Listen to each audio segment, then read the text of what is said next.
그 여자가 예수님과 함께 있었던 시간, 내 생각에는 이 30분 정도 되었으리라 싶은데 그 사이에 예수님은 여자에게 무엇을 하셨는가? 다시는 죄를 범하지 말라는 말씀도 하셨지만 그 여자가 다시 죄를 짓지 않을 수 있도록 어떤 힘을 주셨다. 그 힘은 여자의 마음을 가득 채운, 여자가 한 번도 가져보지 못했던 감사한 마음, 고마운 마음이었다. 다른 사람들은 나를 돌로 쳐서 죽이려고 했지만 저분은 나를 살려주셨어. 지금쯤 나는 돌에 맞아 피투성이로 죽어서 돌무더기 속에 있어야 하는데 정말 감사하다. 배고픈 사람에게 빵을 주지 않고 굶지 말라는 말이나, 추워서 벌벌 떠는 사람에게 옷을 주지 않고 따뜻하게 입어라 하는 말이 무슨 의미가 있는가? 살인하지 말라는 말이, 간음하지 말라는 말이, 도둑질하지 말라는 말이 그 마음으로 가득 차 있는 사람들에게 무슨 의미가 있겠는가? 우리는 그처럼 말만 하지만 예수님은 간음하지 않을 수 있는 마음을 그 여자에게 주셨다. 음란으로 가득 찼던 마음, 두려움과 절망으로 가득 찼던 여자의 마음을 감사로 가득 채우신 것이다. 지난 여름 미국에 갔을 때 손자들과 손자 친구들까지 데리고 햄버거 가게에 갔다. 햄버거 종류가 여러 가지였다. 아이들은 아주 큰 햄버거를 좋아해서 그것을 주문해서 먹고 나는 작은 햄버거를 조금 먹다가 말았다. 덩치 큰 아이들 67명이 먹어서 음식값이 꽤 나왔지만 손자들이니까 전혀 아깝지 않았다. 아이들이 무척 즐거워했다. 할아버지 고맙습니다. 더 먹을래? 아니요, 배가 불러서 못 먹어요. 아이들이 햄버거를 아무리 좋아해도 잔뜩 먹어서 배가 부르면 더 들어갈 곳이 없다.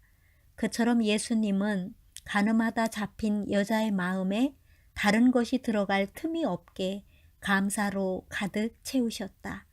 돌에 맞아 죽어야 할 여자였는데 여자를 돌로 치려고 했던 사람들을 떠나가게 하고 여자가 평안히 살 수 있도록 돌려보내셨다. 집으로 돌아가는 여자의 마음을 카메라로 찍어본다면 어떤 모양이었을까? 고마운 마음으로 가득 차 있었을 것이다. 집으로 가다가 예수님이 고마워서 자꾸 뒤돌아보았을 것이다. 여자가 예수님을 만난 짧은 시간 동안 예수님은 그 여자가 평생 느껴보지 못했던 고마움을 그 마음에 가득 넣어주셨다. 여자의 마음이 고마움으로 가득 차 있는 동안 음란한 마음이 결코 들어올 수 없었다. 슬픔이나 두려움도 더 이상 들어올 자리가 없었다. 성경에 기록된 이야기들을 표면적으로만 보면 어떤 사건에 불과하지만 그 내용 속으로 들어가면 갈수록 깊고 오묘할 뿐 아니라 그 안에 사랑이 넘치는 것을 발견한다. 범죄나 사랑이나 모든 일이 마음에 어떤 생각이 들어오는 데에서 시작된다. 그 생각이 자리를 잡으면 자라는 것이다. 땅에 사과나무를 심으면 사과나무가 자라서 꽃이 피고 열매가 달리듯 우리 마음에서 음란도 자라고 분노도 자라고 감사도 자라고 행복도 자란다. 좋은 마음이든 나쁜 마음이든 어떤 마음이 자라서 마음에 가득 차면 그 마음이 우리 삶을 이끌어간다. 게임에 중독된 아들에게 아버지가 너 게임하지 마. 내 말 안 들려? 하고 소리치지만 아들의 마음은 이미 그보다 훨씬 더 많은 것들을 거쳐 거기까지 온 것이다. 아들도 게임을 안 하려고 노력도 하고 발버둥도 쳐보았다. 곧 시험인데 지금은 게임하면 안 돼. 공부해야 돼. 하지만 게임을 하고 싶은 생각이 마음에서 가장 크니까 그것을 이길 수 없어서 게임에 빠져 사는 것이다. 게임에서 벗어나려고 결심하고 발버둥 쳤던 학생들을 나는 많이 만났다. 아무리 안 하려고 해도 안 되니까 학생들이 나중에는 스스로 포기하고 자기를 아예 게임에 맡겨버린다. 그처럼 게임하고 싶은 생각이 마음에 가득 차 있기 때문에 하지 마! 라고 아무리 소리쳐도 게임을 하고 싶은 생각에 흠집조차 주지 못한다. 짜증만 더할 뿐이다. 죽기로 작정한 아가씨에게 자살하지 말라는 것은 의미가 없는 이야기다. 즐겁고 행복하게 살라는 말도 마음의 세계를 전혀 모르는 사람들이 하는 이야기다. 그렇게 살면 좋은 걸 모르는 사람이 어디 있는가. 마음의 변화가 삶의 변화를 가져오는데 마음의 변화는 무엇을 하라고 부추겨서 이루어지는 세계가 아니다. 가늠하다 현장에서 잡힌 여자처럼 새 마음이 들어와야 하는 것이다. 나는 그 아가씨가 기뻐하고 소망을 가질 수 있도록 인생에 대한 이야기와 예수님의 사랑에 대해 말하기 시작했다. 내가 자살하지 말라고 했다면 아가씨가 화를 내면서 이렇게 소리쳤을지도 모른다. 당신이 나처럼 살아봤어요? 내가 얼마나 고통스럽고 얼마나 슬픈지 알기나 해요? 이 슬프고 고통스러운 삶을 다시 살란 말이에요? 내가 슬픔 속에 살아야만 하는 이유가 있어요?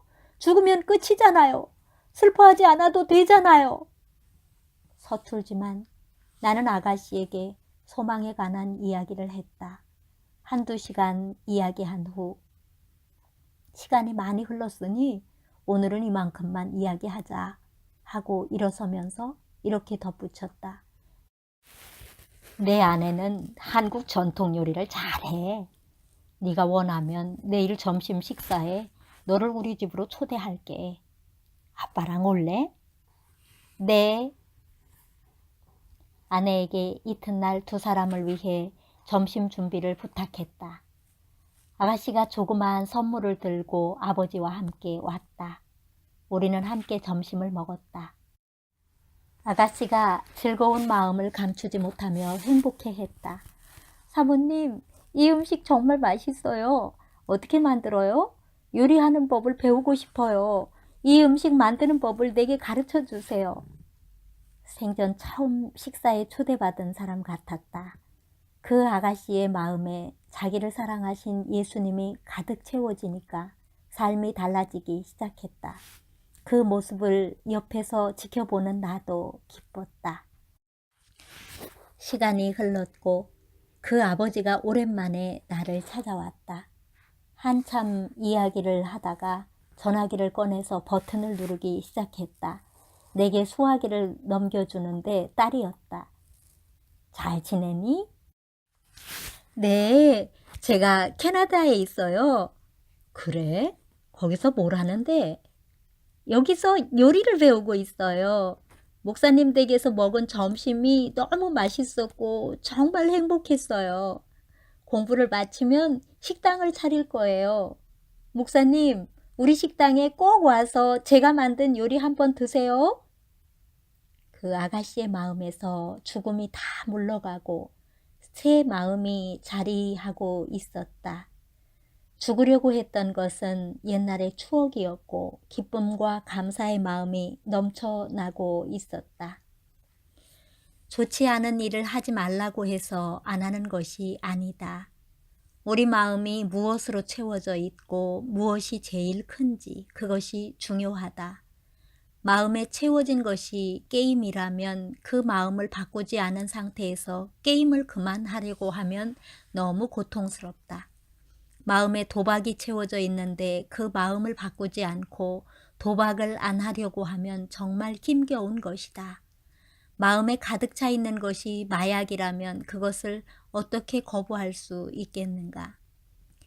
내가 사는 아파트에 손자들이 방학 때 놀러 왔는데 하루는 누가 이런 글을 써서 엘리베이터에 붙여 놓았다.